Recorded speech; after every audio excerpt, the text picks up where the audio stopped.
Bonjour à toutes et bonjour à tous. Bienvenue sur ce nouvel épisode du Try Bandit. Et aujourd'hui avec un invité, donc on a alterné des invités français et anglais sur ces dernières semaines. Et cette semaine, on a un bel invité, quelqu'un avec qui j'ai été mis en contact par le biais de mon petit gamin. Et puis, peut-être qu'il passera à nous dire bonjour tout à l'heure parce qu'il voulait te faire un petit coucou. Arthur Orso, bienvenue sur le Try Bandit. Salut Arnaud, ouais, merci beaucoup, content d'être là aujourd'hui. Bah, t'es pas quelqu'un dont on entend beaucoup. T'es quelqu'un qui est relativement discret à la fois sur les interviews et puis dans les médias. Euh, et euh, Déjà, on est super content que tu nous accordes ta confiance et puis que tu viennes chez nous.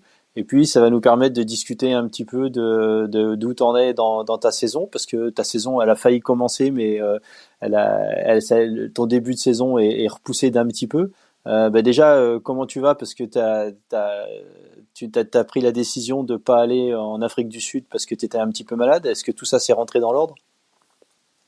Ouais, voilà, c'est ça, j'ai malheureusement chopé une infection au niveau des bronches ça m'a bien embêté, je pensais que ça allait être l'histoire de quelques jours, et puis au final, avec ce que je demande à mon corps en termes de sollicitation à l'entraînement, ça a pris 2 semaines, 2 semaines et demie. Voilà, là ça va mieux, ça fait 5 jours que je suis de retour sur une routine normale d'entraînement. On a toujours peur, tu sais, de vite se désentraîner, mais bon, au final, l'hiver a déjà été assez bon, assez long, donc le niveau de base est là, et donc là, j'ai déjà des bonnes sensations, donc voilà, j'ai hâte de démarrer la saison, même s'il va falloir encore être un petit peu patient, mais mais bon, à mon avis des belles choses à montrer, c'est surtout de ça dont je suis impatient, quoi. C'est vrai ce que tu dis parce que dès l'instant où on est un petit peu malade ou qu'on a quelque chose, on a toujours un peu tendance à chier au froc en imaginant que tout le fitness et tout le travail qu'on a fait pendant des mois et des mois, ça va partir. Mais moi, j'ai toujours vu ça un petit peu, la, la, la- le fait d'être super consistant à l'entraînement pendant des semaines et des mois, c'est comme si chaque jour on écrivait la page d'un livre, quoi. Et plus le livre il est épais, quand on va s'arrêter, même des fois une semaine, même des fois 10 jours, parce qu'on est malade ou parce qu'on s'en est mis une en vélo, on se rend compte souvent que quand on recommence, il y a 2, 3 jours qui sont un peu compliqués, mais le fitness, il revient quand même relativement vite, quoi. Ouais, non, c'est exactement ça. Forcément, quand on n'est pas bien, ben, on s'inquiète parce qu'on a tous vécu des moments où on a été arrêté un petit peu longtemps, et quand on reprend, tu sais, c'est un enfer pendant quelques temps. Et donc, bon, on a toujours cette appréhension de se dire, oh là là, je vais reperdre 15-10 jours, enfin 10-15 jours plutôt, à retrouver un bon niveau de fitness, comme tu dis. Et puis, enfin, l'objectif, c'est de passer des bonnes séances et de les enchaîner, quoi. Et non, là, j'ai été agréablement surpris aussi au début, un peu comme d'habitude, j'avais un peu le cœur dans la bouche. Vu que j'ai été mêlé à ça, tu sais, je me suis dit, ah non, ça va être reparti pour 10 jours. Et finalement, non, ça en a pris deux trois, et d'un coup, j'étais de retour à des valeurs assez normales, et je me suis dit, pfiou, ça va, on a gagné 10 jours, quoi. Bon, on les a pas perdus en tout cas. Ouais, et puis des fois de faire une petite pause forcée, c'est pas toujours forcément super négatif, surtout quand on est parti sur une saison qui va quand même durer plusieurs mois et je pense que des fois de faire des micro breaks comme ça qui sont pas toujours voulus, on se rend compte des fois 6 mois après ou un an après en se disant tiens en fait putain ça m'a permis de me rafraîchir un petit peu et puis de repartir un petit peu plus solide. Donc pour toi en fait là ta saison qui devait démarrer en Afrique du Sud aujourd'hui tu rebascules sur Lanzarote il me semble avoir vu. Ouais, c'est bien ça, ouais. Du coup, je serai de retour à l'Ironman de Lanzarote, c'est dans un peu moins de 4 semaines, là maintenant, c'est le 18 mai. Et du coup, l'objectif, c'est de déjà faire un Ironman, de faire une course pleine. Et puis, je pense que si j'arrive à faire une course pleine, ce sera de prendre la qualif pour Hawaï, qui, dans ma tête, c'est l'objectif vraiment principal de ma saison. Du coup, après ma 6e place à Nice, j'ai à cœur de refaire un championnat du monde, et de d'abord confirmer ce résultat, et puis si j'ai les moyens le jour J, d'aller chercher une meilleure place même.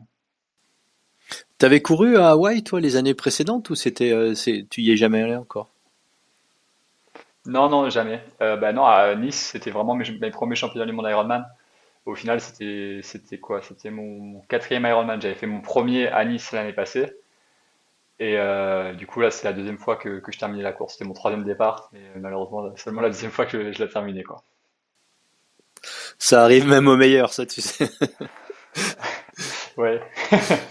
Le- tu t'es retrouvé sur un peu parachuté sur la première course PTO de la saison cette année du circuit Tessan. Euh, Tu t'es retrouvé je pense que ils t'ont contacté un petit peu à l'arrache quand il y en a qui ont tiré la prise, a décidé de pas faire la course. Comment t'as été prévenu combien de temps à l'avance et puis comment ça s'est passé? Surtout moi, ce qui m'intéresse un petit peu, c'est tu sais, souvent on a des fois des retours que certains athlètes professionnels sont pas toujours bien, on les traite pas toujours super bien sur une course du circuit Ironman ou sur d'autres courses. Et moi, je voulais avoir un petit peu ton insight là-dessus sur l'aspect du Tessan, comment les athlètes, parce que on avait fait une interview avec Imogen Simmons et elle avait tendance à dire que l'organisation, le support qui était amené aux athlètes sur les courses Tessan était vraiment le top, quoi. Ouais, ouais. Alors non, déjà, moi, j'ai été vraiment contacté. Ben ouais, au dernier moment, je remplaçais. En gros, j'étais sur la waitlist. Je savais que j'avais des chances d'y aller, mais arrivé à 10 jours du départ, c'était toujours pas favorable. Donc, j'avais commencé dans ma tête à me dire, bon, bah, ce sera pas pour celle-ci. Et puis finalement, Javier Gomez leur a annoncé qu'il était blessé et qu'il pouvait pas faire le déplacement. Donc moi, j'ai eu la confirmation le vendredi, 8 jours avant la course, que j'y allais. Du coup, bah, Ouf. c'était quelque chose que je me voyais pas refuser. Ouais, ouais, c'est très proche. Et puis j'étais vraiment pas dans la forme qu'il aurait fallu être à ce moment avant une course. Mais bon, comme je te dis, c'était le Tessan. Moi, c'est quand même un truc qui me fait un peu rêver. Courir sur un circuit comme ça, avec les meilleurs, en fait, c'est ce qui me fait vibrer. Et du coup, bah, j'ai accepté, hein, je me suis même pas posé la question, j'ai accepté, j'y suis allé. C'est vrai que en termes de prise en charge et de logistique, le Tessin, c'était vraiment un truc de dingue. C'est une usine qui est déjà bien rodée. Enfin, je veux dire, on a juste on prend nos billets, et puis même on est relativement aidé pour le faire. Après, une fois arrivé à l'aéroport, on a quasiment plus à s'occuper de rien. On sort de l'aéroport, il y a les chauffeurs qui nous attendent pour prendre nos bagages et ils nous emmènent à l'hôtel. Une fois à l'hôtel, si on le souhaite, on peut laisser nos vélos au mécano pour qu'ils le montent. Enfin, c'est vraiment un truc de dingue, hein. Au final, la seule chose dont on a associé à la fin de la semaine, c'est de faire la course, quoi. Et c'est vrai que ça, c'est un vrai bond en avant, je pense, dans le sport professionnel, dans le triathlon professionnel, parce que en tout cas, de mémoire, c'est sûr que j'ai jamais connu ça. Et même en discutant avec d'autres pros, enfin, c'est vraiment, tu vois, ils ont, ils ont vraiment passé un niveau sur la professionnalisation de la discipline, quoi. Ouais, c'est vraiment, enfin, de l'extérieur, si tu veux, c'est vraiment l'impression qu'on en a. C'est que on est vraiment passé d'un sport où on avait des professionnels et on bricolait un petit peu avec les pros à vraiment une organisation professionnelle sportive où il y a du support, où tout est encadré et on le ressent également un petit peu au niveau de la retransmission et au niveau de l'organisation des courses où ça a l'air d'être. Enfin, je veux dire, pour un circuit où ils en sont, quand j'ai bien regardé la semaine dernière la retransmission à Singapour, déjà parce que moi j'y ai vécu un moment et puis c'est une ville qui, enfin, on connaît bien le coin là-bas, mais j'ai vraiment, pour une organisation qu'en était qu'à la deuxième épreuve du calendrier, on avait vraiment l'impression qu'ils avaient fait un gros pas en avant et que ça avait l'air de tourner quand même plutôt pas mal, au moins vu de l'extérieur, quoi. Ouais, ouais, non, non, très clairement, bah, on se rapproche de ce qui se fait dans le cyclisme, en fait. Moi, j'ai l'impression, sur bah, vraiment la prise en charge des athlètes. Enfin, un cycliste dans une équipe pro, c'est encore autre chose. Mais un cycliste dans une équipe pro, il a juste à se soucier de faire sa course et tout le reste, c'est géré pour lui. Alors, est-ce que c'est une bonne chose ou pas, c'est un autre débat. Mais en tout cas, à la fin de la journée, le cycliste, il est là pour faire une course et il ne devrait pas avoir à se soucier vraiment d'autre chose. Et c'est l'idée que le PTO a bah, quand il contracte comme ça 20 athlètes par catégorie et puis quelques wildcards quoi, mais en tout cas ils le font vraiment bien quoi. Et toi, sur le futur, je dirais. de la saison 2024, tu penses que potentiellement tu peux être amené à aller refaire quelques épreuves PTO? Tu as eu des touches là-dessus ou enfin du Tessan? Ou est-ce que ça va un petit peu dépendre de s'il y en a qui décident de pas courir ou autre chose? Alors, bah, dans tous les cas, je sais que si je refais une course, ce sera forcément par le biais d'une wildcard. Donc ça voudra dire qu'un athlète contractualisé n'aura pas pris le départ. Alors forcément, à chaque course, il y aura au moins 3 voire 4 wildcards par gars parce que les, les athlètes sous contrat sont tenus de faire que 4 courses, il me semble, sur les 7. Donc va y avoir un petit turnover. Euh, Est-ce que j'aurai la chance d'avoir une autre wildcard? Ça, je sais pas. Très honnêtement, je sais pas. J'aimerais beaucoup parce que bah, j'aimerais pouvoir m'exprimer pleinement sur une course comme ça, sachant que même si je me suis un peu plus, en tout cas, développé sur la distance Ironman, je pense que j'ai des belles choses à montrer sur les distances un peu plus courtes et j'ai à cœur de le faire en fait. Donc, ouais, moi, une chose est sûre, c'est que si j'ai l'opportunité d'en refaire une, bah, j'hésiterai pas une saison, quoi. Ouais, ok, ouais, c'est compréhensible et c'est vrai qu'en termes d'exposition pour un athlète auprès de ses sponsors et tout ça, c'est quand même vachement important parce qu'en termes de retransmission, quand tu vois le travail qui est fait par toute l'équipe Tessan en termes de communication sur les réseaux et tout ça, il y a pas d'autre chose qui arrive à ce niveau-là, quoi. Ils sont vraiment au top, quoi. Donc toi, la prochaine, c'est Lanzarote. Ouais, la prochaine, c'est Lanzarote. Donc là, j'ai 4 semaines de travail avant d'arriver là-bas. Et puis après, pour la suite des courses, je vais essayer de courir un petit peu en France parce qu'on a quand même des belles courses qui sont pro et auxquelles j'aimerais participer. Je pense que je serai du côté des Sables aussi fin juin. Et après, en fonction de ça, je referai un Ironman. Je suis pas encore certain de la destination. Bah, déjà, ça va dépendre dans un premier temps de si oui ou non j'ai pris la qualif à Lanza. Euh, Hawaï, ça arrive très tard, ça arrive fin octobre. Mais vu que c'est vraiment l'objectif enfin, numéro un dans ma tête aujourd'hui, j'ai envie d'arriver très préparé et j'ai pas envie d'arriver trop fatigué. Donc j'ai pas envie d'aller faire toutes les courses du calendrier parce que bah, arriver en forme le 26 octobre, à mon avis, ça passe aussi par avoir un bel état de fraîcheur.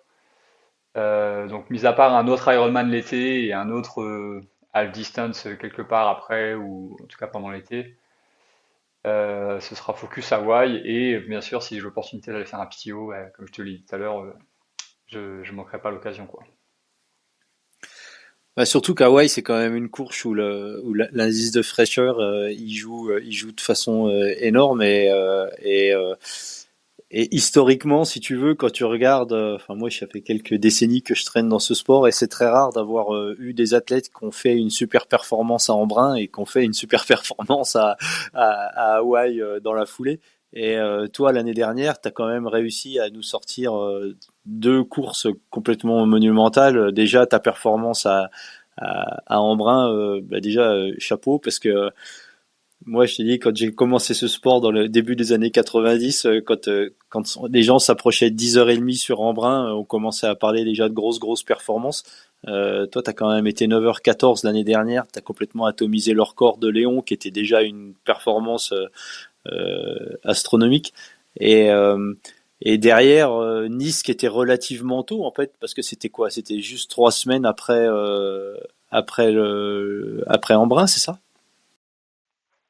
C'était 3 semaines et demie. Ouais. La course de l'Embrunman c'était le 15 août et ça tombait un mardi. Et du coup bah, c'était 3 semaines et demie après quoi, le dimanche. C'était un peu trop proche, je vais pas te mentir. Ça, ça a dû être un petit peu chaud quand même, la gestion des 3 semaines en termes de récup, préparation et tout ça. Ouais, ouais, non, complètement, c'était compliqué. Après, je suis arrivé à Embrun avec la tête à Nice, et c'est aussi ce qui m'a permis de faire la course que j'ai fait, je pense, parce que j'étais complètement décomplexé et j'étais super préparé parce que j'étais en plein dans ma prépa. Et tu sais, je pense que je suis arrivé sur vraiment le bon pic dans la prépa, c'est où ta forme a fait que monter et la fatigue, elle n'est pas encore trop présente. Du coup, j'ai eu une journée assez exceptionnelle à Embrun. Et après, bah, une fois passé la ligne, j'avais déjà la tête à Nice, hein, très honnêtement, et du coup. J'ai essayé de mettre tout ce que j'ai pu en place pour récupérer rapidement et puis surtout me remettre à l'entraînement en fait. Du coup, j'ai pris 2 jours relativement faciles où j'ai rien fait ou quasiment rien quoi. Tu vois, je suis allé nager un petit peu et c'était un calvaire parce que j'avais les jambes dans un état un peu lamentable. Et le troisième jour, je suis retourné à l'entraînement, pas comme si de rien n'était, mais tu vois, j'ai terminé la semaine en essayant de rester le plus actif possible. Puis j'avais de la chance, j'étais à Embrun avec des amis, tout ça, j'ai passé vraiment un bon temps, un bon moment là-bas, quoi. Du coup, je suis allé un peu rouler avec eux. J'ai pas remis les baskets avant un petit moment, ceci dit, parce que bon, ça cogne un peu de recourir après l'Embrunman. Mais je suis resté actif et je suis arrivé à Nice la semaine suivante, donc 3 semaines avant la course.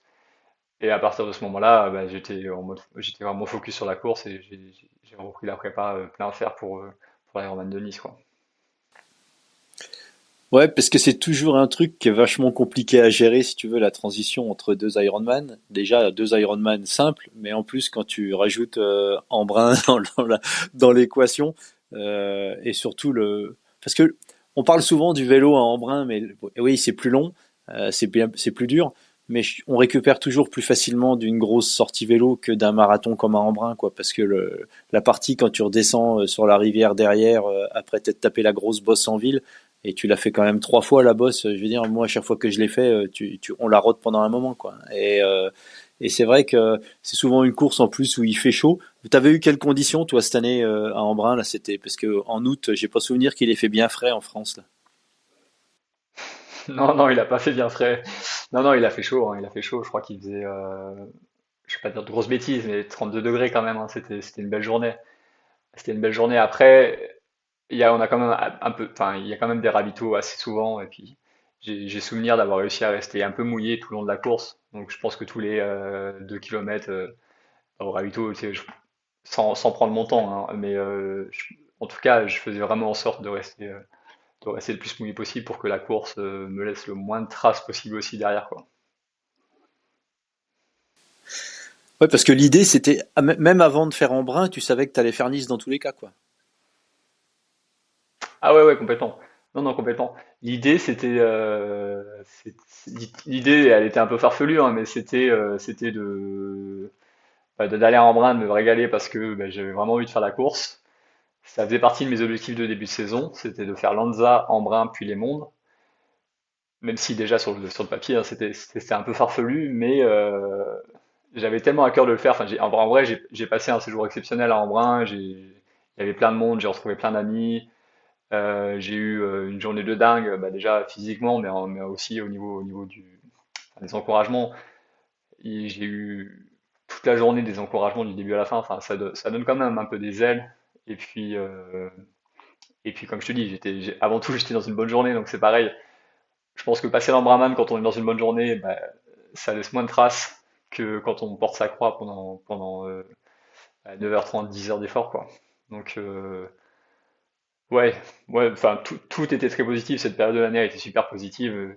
Je vais à Embrun, je fais une bonne course. Je récupère, bah, je fais le maximum pour récupérer aussi vite que possible. Et puis après, à partir de là, je suis arrivé à Nice 3 semaines avant. Et 3 semaines avant, à Nice, on avait loué un grand appartement avec Richard, Laidlaw et Sam. Et, euh, et on était dans notre bulle pendant 3 semaines à juste faire le boulot pour arriver le plus près possible le jour J. Et au final, on était tellement conditionnés en fait à faire de cette course une grosse course que ben, autant Sam que moi, on a réussi à le faire quoi. Même si avec du recul, je pense que j'étais dans un meilleur état de forme à Embrun qu'à Nice parce que ben, j'avais pas l'embrun dans les jambes déjà et puis on a toujours tendance à peut-être en faire un peu trop dans une prépa avant un championnat du monde et c'est ce qui dessert beaucoup beaucoup l'athlète. Mais mais ouais, si je devais choisir le jour dans lequel j'étais le plus en forme l'année dernière, c'est clairement l'Embrunman, quoi. Alors que c'était pas préparé aussi assidûment que le reste, mais moi, ça m'a aussi permis de tirer des leçons de comment tirer le meilleur de ma prépa pour des épreuves super longues comme celle-ci, quoi. Ouais, puis il y a l'aspect psychologique qui est super important là-dedans, c'est-à-dire que quand tu fais une course comme Embrun, comme tu dis, quoi, quand tu fais une course où tu fais un résultat qui est au-delà de tes espérances, et puis une course qui se passe plutôt bien, où tu bats le record de l'épreuve, tu gagnes la course, enfin t'es vraiment au top. Il y a toute cette libération d'énergie positive derrière, où on a l'impression d'être au top, en haut de la pyramide, quoi. Et je pense que c'est vachement plus facile quand c'est dans ces cas-là pour arriver à retourner à l'entraînement, la récupération et tout ça, que quand que tu passes une course où tu prends des calottes dans la gueule pendant 8 ou 9 heures et que derrière il faut retourner à l'entraînement avec un état d'esprit qui est pas toujours super positif, ben ça complexifie vachement la partie récupération et tout ça, hein. Ça c'est et je pense que c'est quelque chose qui est souvent un petit peu omis dans les préparations, c'est que comment un athlète arrive dans quel état psychologique l'athlète arrive dans la dernière phase de préparation, quoi. Et comme tu dis, t'es arrivé à Nice, t'étais au top, t'étais dans un bon headspace, t'étais avec ton coach, t'étais avec ton pote, donc tout ça fait que forcément ça fait en sorte que derrière ça se déroule plus facilement, quoi. Ouais, ouais, ouais, non, complètement. Bah, récupérer de Embrun, ça a été clairement enfin, entre guillemets, la partie la plus facile du gâteau, dans le sens où, bah, je t'ai dit, je me suis donné la semaine, j'avais pas de planif à suivre, j'ai fait vraiment à l'envie. Et même si dans ma tête, l'objectif c'était bah, autant récupérer, mais aussi essayer de rester entraîné le plus possible, parce que bah, je voulais arriver encore plus en forme à Nice, enfin, forcément sur le papier, quoi. Après, comme je te disais, j'avais la chance, j'étais dans un chalet avec des amis qui sont très athlètes aussi. Et tu vois, ils allaient s'entraîner un petit peu. Donc le premier jour, j'ai un pote qui courait. Ben, moi, le lendemain, j'allais pas courir. Donc tu vois, j'ai pris le vélo, je l'ai accompagné pendant 1 heure et demie. Et malgré tout, non, j'allais pas courir le lendemain, ça je te le garantis. Mais malgré tout, tu vois, je suis resté actif. Le surlendemain, ils allaient à la piscine avec sa copine. Mais je me suis dit, bah, vas-y, autant en profiter, je vais aller nager aussi. Alors que peut-être que si j'avais été tout seul, je me serais peut-être plus donné, enfin, j'aurais sûrement rien fait. Et au final, ça aide moins à récupérer, je pense, que de rester bah, juste légèrement actif. Et vu qu'on était dans les Alpes, et tu sais, l'été, tous les Alpes, certaines journées, ils ferment d'école. Du coup, ils avaient décidé d'aller en faire un le troisième jour. Et je me suis dit, bon, on va essayer. Au pire, si je me sens pas bien, je rentre. Et au final, bah, à vélo, c'est là que c'est là que ça va le mieux, forcément, après une course comme ça. Parce que, comme tu dis, c'est vraiment la discipline qu'on récupère le mieux, même si c'est celle où on passe le plus de temps dedans, quoi. Enfin, peut-être mis à part la natte, mais bon, clairement pas la course à pied. Et au final, ça m'a permis de rouler un peu tranquillement, ça m'a permis de refaire, je sais plus, un bon 3 heures. Mais bon, tu vois, à J+3, j'étais déjà dans une dynamique où bah voilà, j'étais super content de ce que j'avais fait, mais j'avais déjà la tête à Nice. Et, et une fois arrivé à Nice, j'ai retrouvé Richard.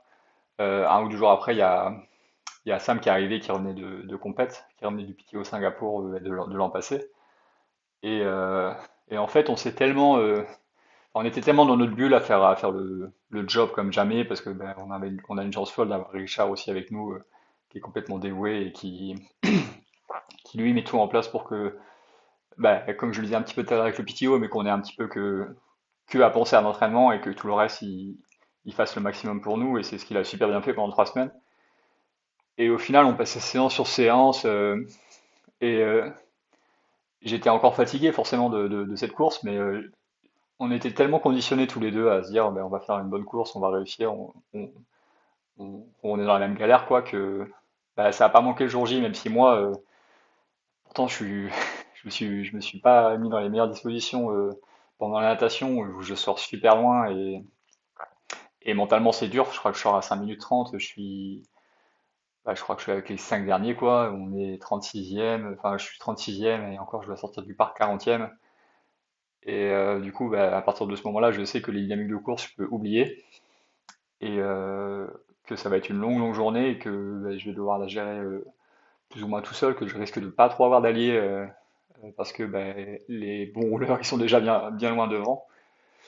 Mais ouais, comme je te disais, j'étais tellement conditionné à réussir et puis forcément, j'avais Embrun où je venais de faire une perte de dingue. Je me disais, bah, de toute façon, Embrun, tu l'as fait tout seul. Nice, bah, fais-le tout seul et vois où ça te mène, quoi. Et du coup, bah, c'est un petit peu l'état d'esprit que j'avais. Je me suis jamais emballé. J'ai géré la course autant que j'ai pu, tu vois, sur les parties où il y a plus de dénivelé, tout ça.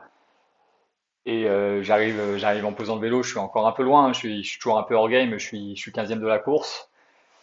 Et moi, l'objectif non avoué, c'était bah, de me rapprocher le plus possible du top 5. Et du coup, je suis parti, euh, je suis parti sur des bases un petit peu gourmandes sur le marathon. Et ça a très très bien tenu pendant 32 kilomètres. Bon, après, je fais quand même un super temps, mais j'ai subi les 10 derniers kilomètres où j'ai ralenti l'allure de, je pense, d'une vingtaine de secondes au kill. Je crois que je passe au 32e, je suis encore à 3,38 de moi et au kill. Et du coup, je faisais mes petits calculs et je me disais, putain, si tu tiens ça, ça te fait moins de 2,35, ce serait énorme, sachant que Nice il faisait chaud, qu'il y a vraiment la distance. Et qu'il y avait vraiment la distance parce que c'est un championnat du monde, d'habitude il n'y a pas la distance. Et que en fait pendant tout le marathon je me régalais parce que bah, forcément il y en avait deux trois qui m'avaient surnommé Pac-Man parce que enfin ça me faisait sourire pendant la course parce que je faisais que remonter des places quoi. Et du coup j'échoue de près sans échouer hein, mais j'échoue de près enfin j'échoue enfin je termine sixième de la course ce qui est super très proche du top 5 que je m'étais un petit peu mis en tête mais malgré tout cette course ça reste la course dont je suis le plus fier à la fin de la saison parce que j'ai été chercher des ressources mentales que je pensais pas avoir.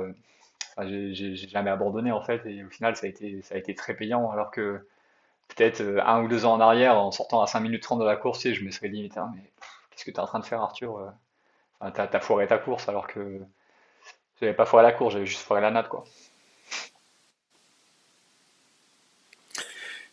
Ouais, c'est bien bien vrai tout ce que tu dis parce que souvent on entend des mecs qui sortent un peu décrochés de la natation et puis qui ont tendance à laisser derrière. Après, ça part en pente douce depuis là et moi j'étais sur le parcours à pied à Nice à peu près juste avant un ravito, un petit peu après le Negresco quoi. Et t'étais vraiment impressionnant quoi. On était là, j'étais avec un copain allemand et et puis ben j'ai Prachen de Quintana Roo qui est ton sponsor vélo maintenant si je me ouais ouais on était avec lui on a fait plusieurs parcours et d'ailleurs il était avec un short en jean et des baskets et on l'a ramené après avoir fait 100 bornes dans l'arrière-pays. Il était dans un état le pauvre et bref on s'était posé là sur la promenade et t'étais vraiment un des avec Patrick Lange, vous étiez vraiment les deux qui étaient. Évidemment, Sam, il avait l'air en contrôle, mais Sam, il avait de la marge devant, quoi. Et toi, t'étais vraiment à l'attaque, t'avais vraiment l'air d'être super, super focus, et c'était vraiment impressionnant. Et moi, ça m'avait vraiment marqué. Et on en avait parlé avec Jay justement à ce moment-là, parce que on se disait, mais surtout après la performance que t'avais fait en Brun, qui était relativement fraîche, d'arriver à retrouver les ressources et de sortir un marathon phénoménal comme tu l'as fait là-bas, c'était vraiment impressionnant quoi. Pour revenir un petit peu sur Embrun, pendant que tu étais en course là-bas, tu avais conscience que tu étais vraiment en avance sur l'étendue du record ou c'était vraiment tu avais le pied au plancher et puis tu voulais voir comment ça se passait quoi. Alors non, pas du tout. Honnêtement, en fait, je faisais ma course, hein. Le vélo, finalement, même si on croise des gens sur le bord de la route et que ce que j'aime beaucoup, c'est que dès que tu traverses un petit village ou une petite bosse, il y a toujours des gens pour t'encourager. Ben, on ne te donne pas vraiment d'indication. Donc, moi, en fait, j'avais juste un but en tête hein, pendant toute la partie vélo, c'était de me soucier que de moi et juste de faire le parcours le plus rapide possible. Donc, ça passe par des stratégies que j'ai mises en place. Mais pour la faire courte, bah, pas forcément avoir la moyenne la plus lisse possible. J'étais beaucoup plus offensif dans les bosses. Les descentes, j'essayais de récupérer juste à recréer ma vitesse quand je sortais de virage et après juste à l'entretenir. Et puis les petits coups de cul, bon, je les faisais relativement plus appuyés pour pareil entretenir ma vitesse. Et en fait, j'étais tellement dans ce truc où toute la journée, en fait, j'étais très concentré à me dire, bah, vas-y, juste tu fais juste la boucle la plus rapide possible que tu es capable de faire sans te foutre en l'air, hein, mais du coup, à prendre du plaisir. Et en fait, je prends beaucoup de plaisir à le faire, ça. Notamment, c'est grâce à Sam, parce que bah, à m'entraîner depuis une année avec lui maintenant, enfin, lui, il adore le faire en fait, et du coup, bah, j'ai pas le choix. J'ai pas le choix de le faire à l'entraînement aussi, parce que sinon, c'est ciao Sam. Et déjà qu'il a toujours quand même un, un niveau au-dessus du mien, hein.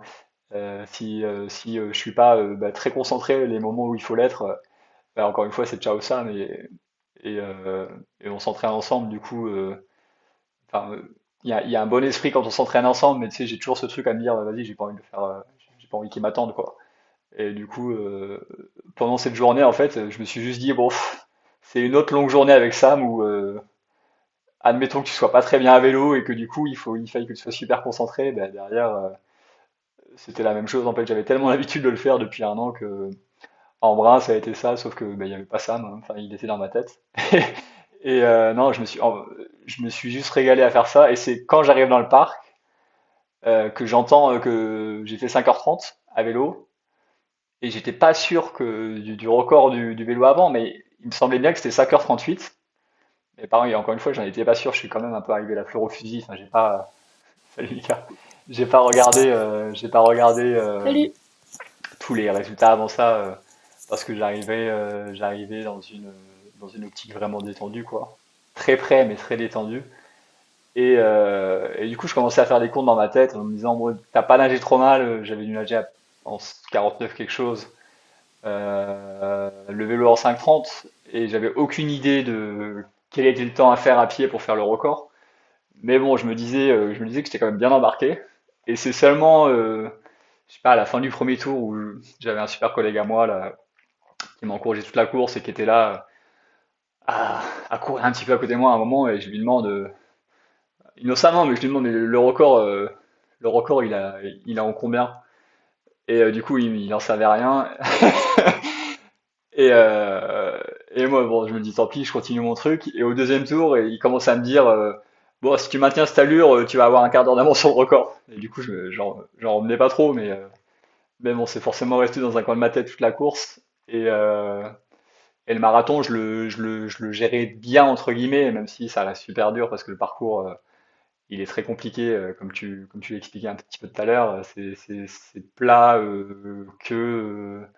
pendant 6 bornes, je pense, et après le reste, c'est quand même vallonné par boucle.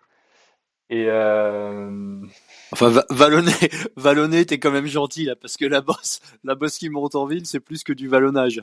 j'essaye de le vendre parce que c'est la 40e édition cette année, et que apparemment ça va être la grosse fête, donc il faut qu'il y ait du monde. Ah, d'accord.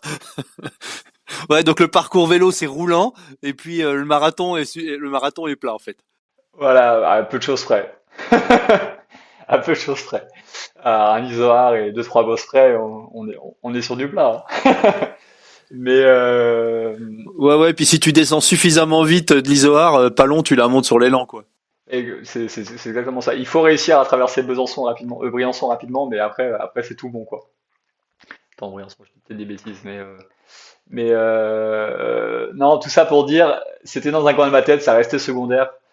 Euh, je me rendais pas compte vraiment de la performance que j'étais en train de réaliser ben, pendant que je la réalisais à Embrun, parce qu'au final, c'était très proche de ce que j'avais fait à Lanzarote quelques mois plus tôt. Et j'étais plus ou moins sur les mêmes bases, sauf que ben, j'ai réussi à faire un vélo qui a duré ben, trois quarts d'heure de plus sur ces bases-là. Donc ça montrait des beaux progrès. Et après, à pied, l'allure est forcément plus lente, mais bon, le parcours est pas similaire du tout.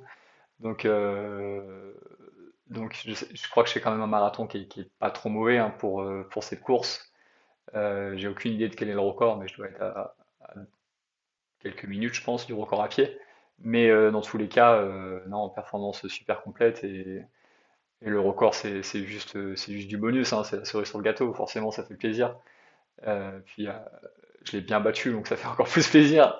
Mais, euh, mais j'en avais pas plus conscience que ça pendant la journée. Comme je te dis, j'étais surtout en train de m'éclater, quoi. Je prenais un plaisir de dingue sur cette course, hein. Et puis, bon, pas les 10 derniers kilos à pied, encore une fois, c'est compliqué, surtout à Embrun. Mais j'avais la chance d'avoir tellement de monde pour m'encourager que bah, ça passe assez vite malgré tout, quoi. C'est quand même trois courses où, avec des profils un peu particuliers, où tu fais trois grosses performances, Lanzarote, Embrun et puis Nice. C'est quand même des parcours avec des parcours vélo de costaud. Quand est-ce que tu fais le Norseman? Non, c'est dans un coin de ma tête, ça, clairement. J'essaierai d'y aller un jour, c'est sûr, mais plutôt sur une fin de carrière que maintenant, parce que là, j'ai vraiment à cœur bah, de faire des gros championnats du monde bah, tous les ans, en tout cas autant que je peux. Et puis, j'ai jamais fait Hawaï encore, donc d'abord me qualifier, ensuite y aller, essayer de faire une bonne perf là-bas, un truc solide. Et puis après, ce que j'ai surtout dans un coin de ma tête, c'est le championnat du monde à Nice l'année prochaine, parce que bah, c'est un parcours qui me convient super bien. Et je pense que je peux faire bien mieux que ce que j'ai fait l'an dernier. Donc voilà, ça c'est d'abord 2024 et puis j'ai déjà 2025 en ligne de mire. Enfin, je suis déjà dans ma tête en train de préparer les championnats du monde de l'année prochaine, quoi. Tu sais, aujourd'hui, tu t'entraînes, enfin, avec Sam, vous êtes le binôme, mais c'est quelque chose qu'on retrouve un petit peu dans le monde du triathlon historiquement, c'est-à-dire qu'il y avait souvent des athlètes qui se sont souvent un petit peu rapprochés, regroupés pour soit par des liens d'un coach, soit parce que c'était des liens d'amitié. Et on se rend compte souvent que c'est super bénéfique pour les deux parties. Et vous avez des profils, toi et Sam, qui sont un petit peu différents quand même, parce que Sam, déjà, enfin, j'ai pas la prétention de le connaître beaucoup, mais d'un point de vue extérieur, si vous voulez, vous avez, toi, t'es plutôt relativement réservé, Sam est plutôt un petit peu l'opposé. Et je fais un peu le parallèle avec l'équipe Blumenfeld-Eden, où Eden c'est un petit peu le Sam Laidlaw, et puis Blumenfeld qui est parfois aussi un petit peu réservé.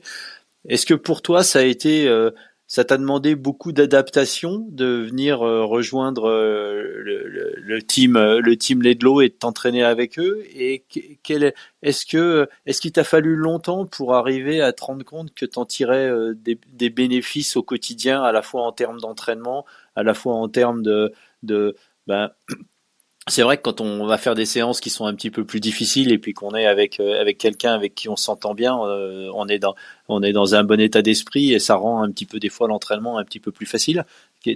Parle-nous un petit peu de ça, de ce que toi tu tires de positif de cette relation que tu as avec Sam, d'être quasiment tout le temps ensemble, quoi. Ouais, ben en fait, avant tout Sam, on se connaissait un petit peu à Montpellier. Il a fait un petit passage là-bas. Moi, j'ai vécu 10 ans aussi, et puis on se connaissait juste de loin. Et puis un été, il est monté à Fourmeux super longtemps, pendant 2 3 mois, il me semble. Et c'était en 2021, et c'est l'année où je me suis blessé au dos assez sérieusement. Et du coup, j'ai dû tronquer complètement le début de saison, et j'avais à cœur de ne pas faire une saison blanche. Donc on a commencé à réussir un petit peu à régler le problème de dos. C'est passé par une infiltration aussi et qui m'a permis après de me rétablir bah, aujourd'hui à 100%. Et du coup, ben moi de base j'avais décidé de faire mon mois d'août à Font-Romeu, de monter tout seul, de faire ma petite planif, parce que bah, j'ai pas tant de mal que ça à le faire. Et puis l'environnement s'y prête bien quand même là-bas.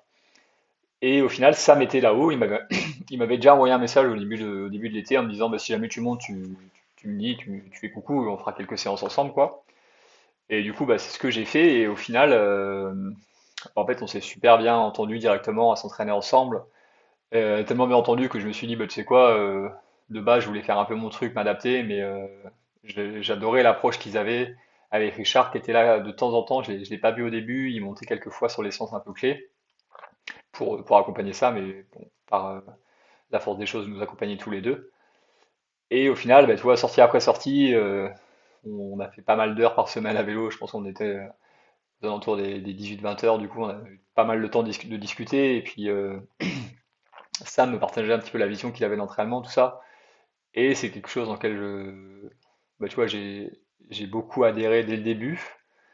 Et du coup, j'ai fait les 3 semaines bah, copier-coller de Sam alors qu'il préparait un Ironman et moi un Half, mais par rapport aux séances qu'il faisait, ça me posait pas trop de problème, sachant que, comme je te disais, j'avais fait la moitié de l'année à pas entraîner, donc j'avais quand même besoin de refaire du volume à ce moment de l'année. Donc même s'il était sur une prépa Iron, je me disais que j'en tirerais que des bonnes choses pour mon Alf.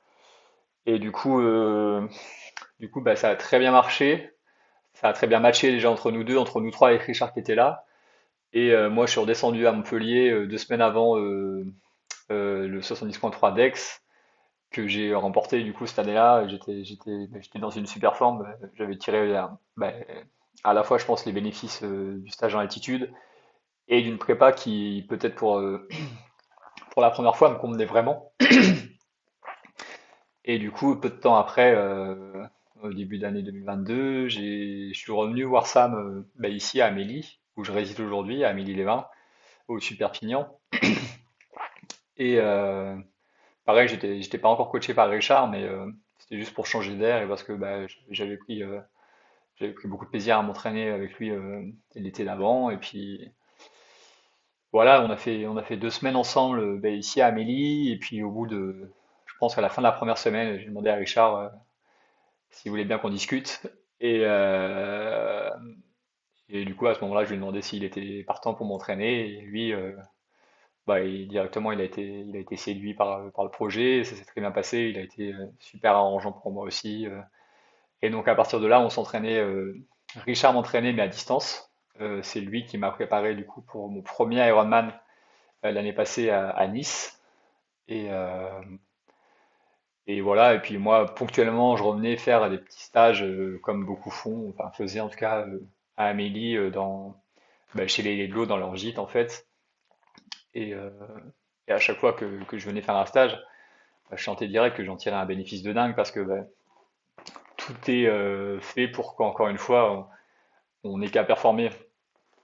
Dans, je veux dire, les repas sont un petit peu gérés par Michel ou Richard. Michel qui est la femme de Richard, enfin la maman de Sam aussi. Du coup, et je pense que j'avais besoin d'un environnement comme ça pour à la fois me rendre compte que être pro, c'est pas juste s'entraîner un peu correctement et derrière croiser les doigts pour faire des grosses courses, et que non, c'était vraiment un ensemble de choses qu'il fallait réussir à mettre en place, tant sur la nutrition, sur euh, le fait que les séances, il fallait les faire intelligemment et pas juste les passer. Euh, et tout ça, je l'ai compris en venant ici parce que on a la chance d'avoir Richard qui est vraiment dévoué et qui nous accompagne quasiment 100% du temps, quoi.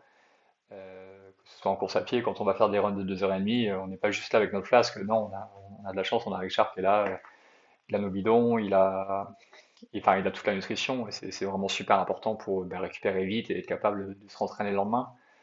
Et ça, comme je te dis, ouais, c'est quelque chose que j'ai mis un peu trop de temps à comprendre, je pense, parce qu'aujourd'hui j'ai 30 ans et j'ai tout juste, entre guillemets, éclos sur la distance Ironman,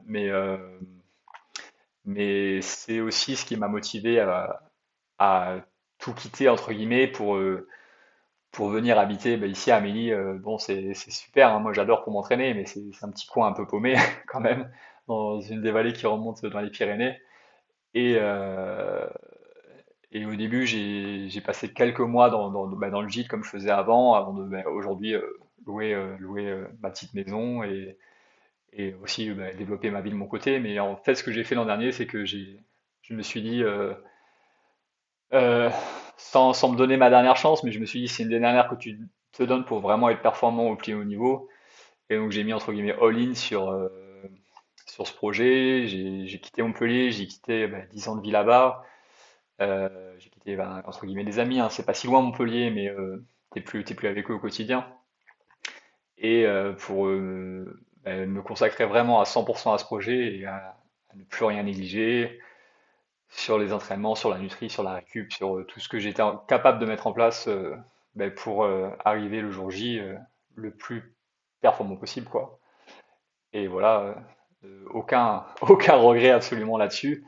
Et même aujourd'hui, je prends beaucoup de plaisir à juste me dire, je fais le job, la vie est simple. Enfin, au final, je me rends compte un peu tous les jours que j'ai une chance de dingue de faire vraiment ce que j'aime. Et, et du coup, je vois même plus de sacrifice dans pourquoi j'ai quitté un petit peu une vie qui me plaisait aussi, hein, mais pour en embrasser une qui me permet de réaliser un peu plus mes rêves, quoi. Non, non, mais c'est vachement intéressant et le but, on est là pour écouter les invités, quoi. Et moi, c'est vraiment des choses qui m'intéressent beaucoup là-dedans parce que t'entends souvent dans le discours des athlètes professionnels le mot sacrifice revient souvent, quoi. Et je pense que la démarche est peut-être pas forcément la bonne quand tu penses que tu as l'impression que tu fais des sacrifices. T'es peut-être pas sur le bon chemin psychologique, quoi. Et je pense que l'aspect plaisir, prendre du plaisir, c'est-à-dire être avec des gens qui te font plaisir, faire quelque chose qui te fait plaisir dans un environnement qui te fait plaisir, c'est souvent un petit peu la clé du succès, quoi. Et on l'avait abordé dans un de nos podcasts précédents, là où on parlait un petit peu des résultats de Sam Long récemment sur le T100 chez Ironside et la course qu'il a gagnée au Chili, où Sam, c'était quelqu'un qui avait l'air long, Sam Long, c'était quelqu'un qui avait l'air d'être tout le temps un petit peu perturbé, un petit peu à mi-chemin sur ses décisions. Et aujourd'hui, il a pris un chemin qui est complètement différent de d'autres athlètes, mais tu le sens vachement heureux, tu le sens vachement stable dans sa vie, et il n'y a pas de secret derrière. Tu vois que les résultats, ils tombent derrière, quoi. Et je pense que quand tu as des athlètes qui sont des athlètes de haut niveau, dès l'instant où tu arrives à les mettre dans un environnement où ils sont où, où les contraintes tu les fais passer en choses positives, tu as déjà fait d'un point de vue coaching, tu as fait un gros pas vers l'avant, et puis c'est là que le développement il se fait, quoi. Et c'est clair qu'on sent vraiment quand tu es sur les vidéos qu'on voyait de quand vous êtes chez les Ledlow. T'as vraiment cette ils ont reconstitué un petit peu une famille autour où tout le monde est là, les repas se font autour de la table, et quand on avait interviewé Richard, on en avait parlé. Et moi, c'est quelque chose qui me parle beaucoup, et je trouve que c'est souvent quelque chose qui manque un petit peu dans le monde professionnel, où le côté athlète professionnel, et ça peut sembler vachement glamour pour certains de l'extérieur, mais le soir, quand tu es un peu tout seul, que tu t'entraînes et puis qu'il y a des séances dures, et si t'as pas un environnement avec des gens avec qui tu peux discuter d'autres choses autour, le côté glamour, il s'envole vite, quoi. Ouais, ouais, non, complètement.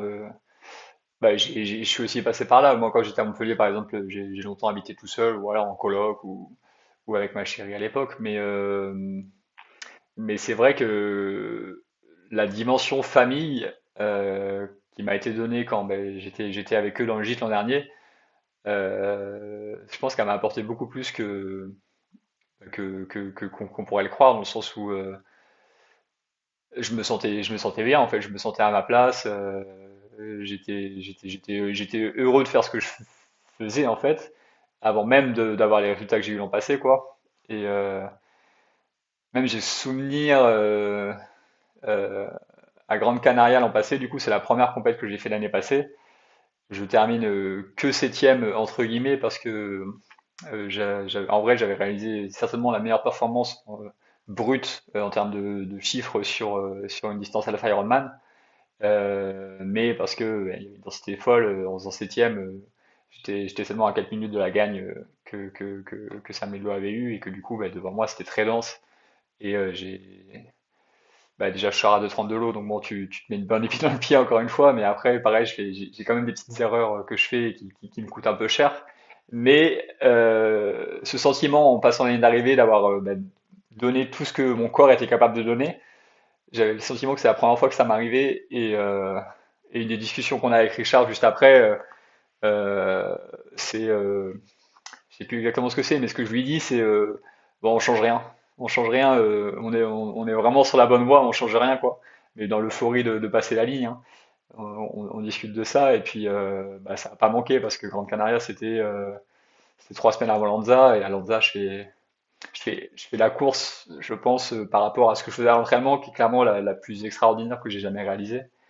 Et juste parce que j'avais pris conscience de peut-être d'un potentiel, je sais pas, mais en tout cas de, de lâcher prise en fait, et de juste faire une course où j'ai tenté les choses, et au final ça a très bien payé. Alors qu'avant j'aurais peut-être fait une course plus réservée, et j'aurais loupé la gagne, ou j'aurais quand même fait une bonne performance quand le niveau était là, mais ça reste des courses qu'il faut vivre pleinement, et où il faut être acteur en fait, et c'est quelque chose aussi que j'arrive mieux à faire quand dans la vie de tous les jours je suis évanoui quoi. Enfin, la dimension mentale, elle est, euh, elle est primordiale quoi. Et je te l'aurais peut-être pas dit avant ça.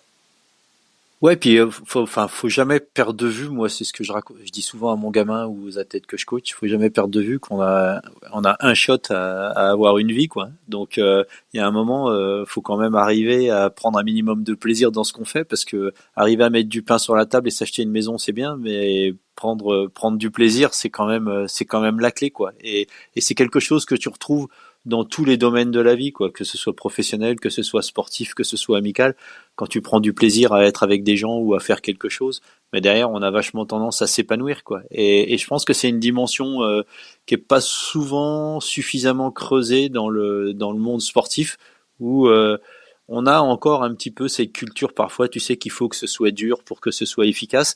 Or moi j'ai toujours considéré que si jamais on prenait du plaisir et qu'on faisait un truc coolos, bah tu as vachement plus tendance à s'épanouir, et puis et quand on s'épanouit et qu'on prend du plaisir, bah derrière les performances elles ont quand même tendance vachement à suivre, quoi.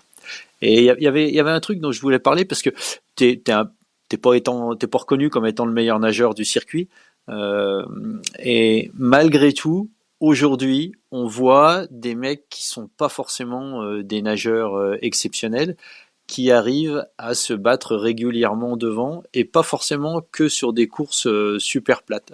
Enfin, je vais dire, t'en es l'exemple. Sam Long, t'as dû regarder la retransmission du Tessan. Sam Long, il sort de l'eau, il était KO debout. Et au final, avec un vélo monstrueux et puis derrière une course à pied vraiment spectaculaire, il arrive à revenir quasiment pour jouer la gagne à distance de Yuri Cullen, quoi. Et j'ai un petit peu l'impression que sur le longue distance aujourd'hui, le niveau de vélo a été tellement tiré vers le haut, et le niveau en course à pied, parce que courir 2,35 comme toi tu peux le faire, je veux dire, c'est une arme qui est redoutable, quoi. Et il y a plus de mecs qui sont capables de bien nager que de mecs qui sont capables de sortir un marathon en 2,35. Et je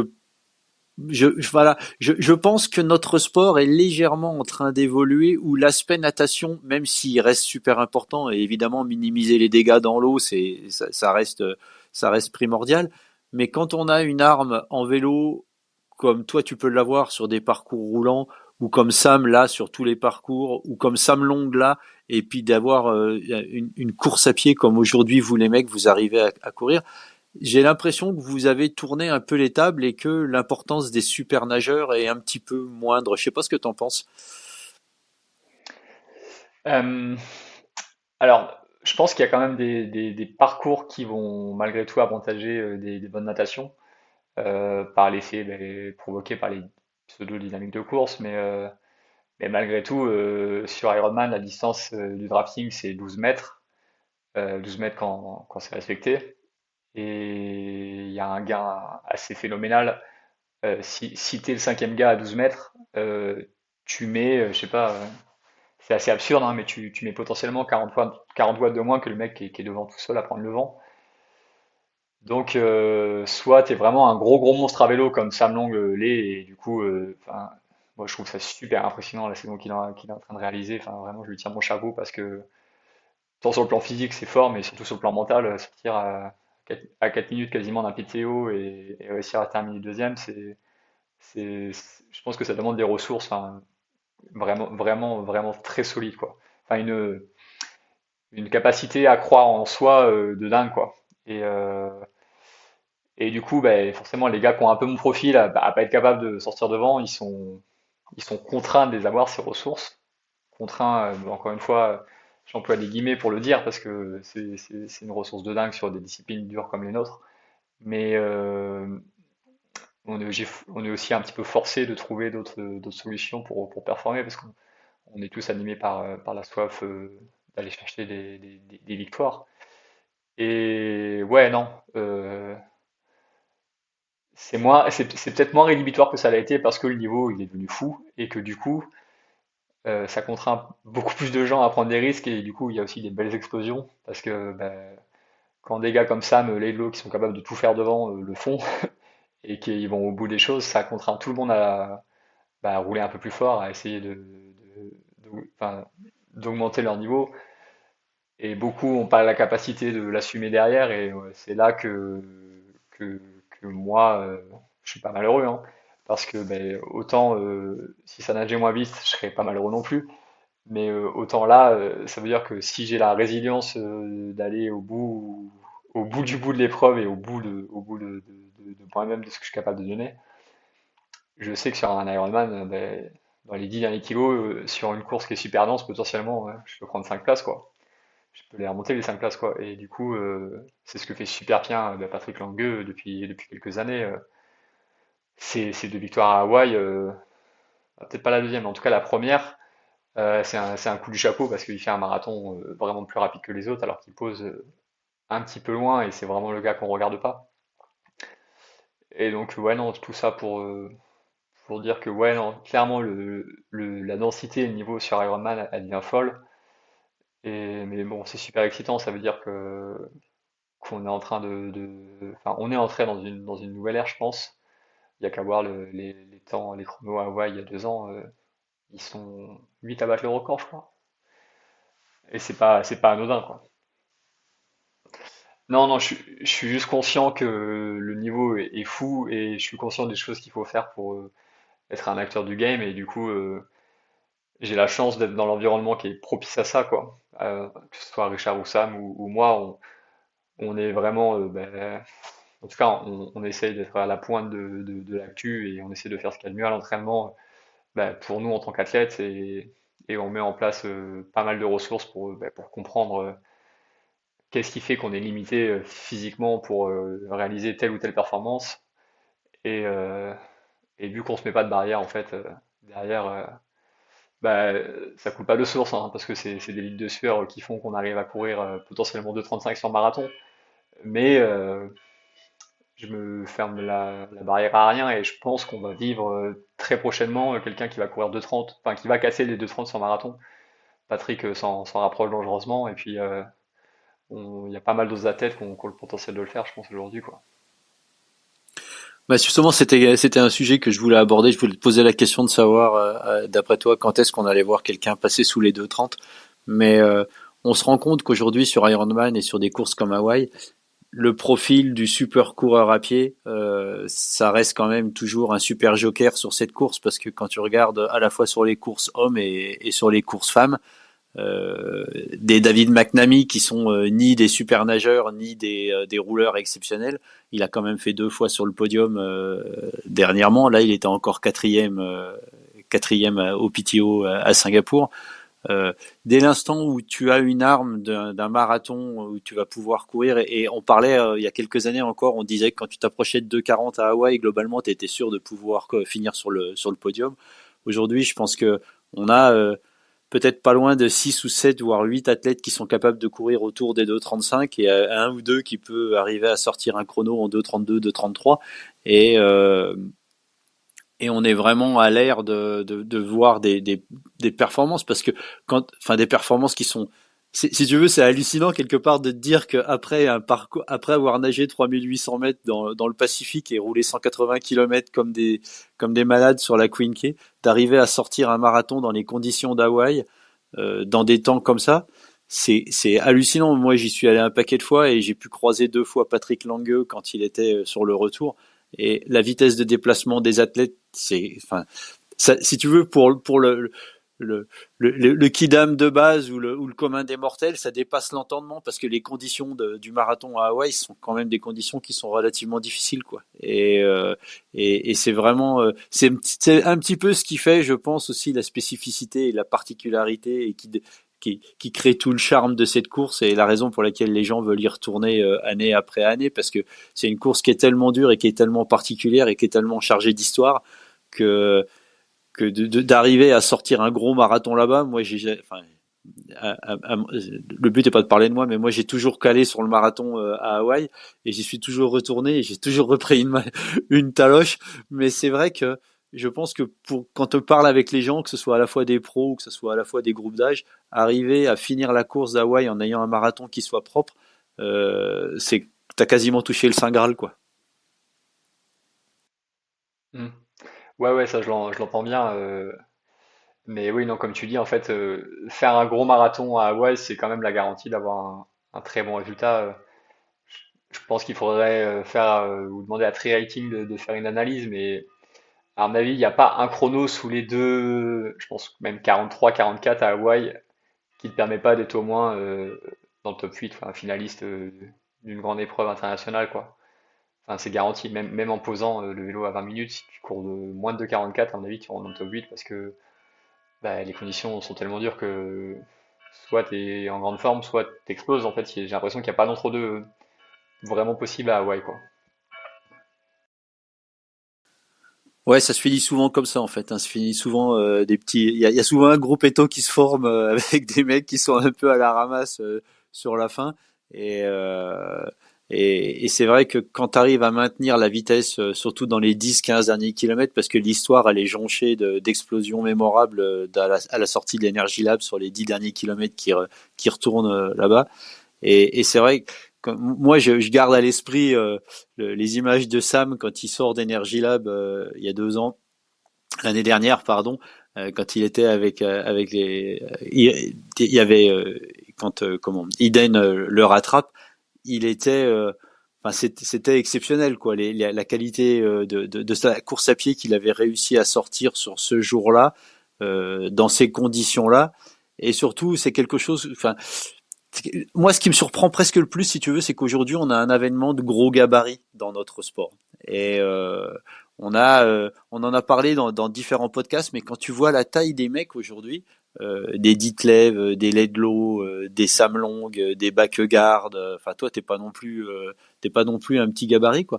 Et quand tu vois des mecs comme ça qui arrivent à sortir des chronos hallucinants, c'est c'est vraiment c'est à la fois surprenant et puis je trouve que c'est vraiment spectaculaire quoi. Ouais, ouais, ben, moi je le trouve super compréhensible parce que à vélo, qu'on le veuille ou non, être capable de tenir des watts élevés pendant longtemps, c'est très relatif au poids que tu fais. Et finalement, ces gros gabarits, enfin, ces gros gabarits, ces grands gabarits, et du coup, qui sont un peu costauds, un peu lourds, bah, ils ont un avantage dingue sur les parcours les plus plats que des gabarits. Moi, je suis un peu en entre-deux. Je fais 1,87 m, mais je suis je suis bien plus proche de 70 kilos que de 80, alors que tous les gars que tu as cités avant, ils sont aux alentours des 80, quoi. Et du coup, bah, ils ont une force de bœuf en fait, et du coup, ils sont capables de faire des parcours comme Hawaï, entre guillemets aisément, à plus de 300 watts de moyenne, quoi. Alors que pour les gars plus légers, forcément, ça va être compliqué. Euh, et du coup, en fait, ces gars-là, ils sont responsables du fait que le niveau à vélo, il est à ce point-là explosé, et il contraint tout le monde à, à rentrer dans la tendance pour être performant. Et après, c'est des gars qui bossent tellement et tellement bien et intelligemment aujourd'hui avec les ressources qu'on a pour s'entraîner s'entraîner convenablement et tous les outils qu'on a pour analyser la performance individuelle d'un athlète et essayer de comprendre comment le faire avancer plus vite, lui spécifiquement.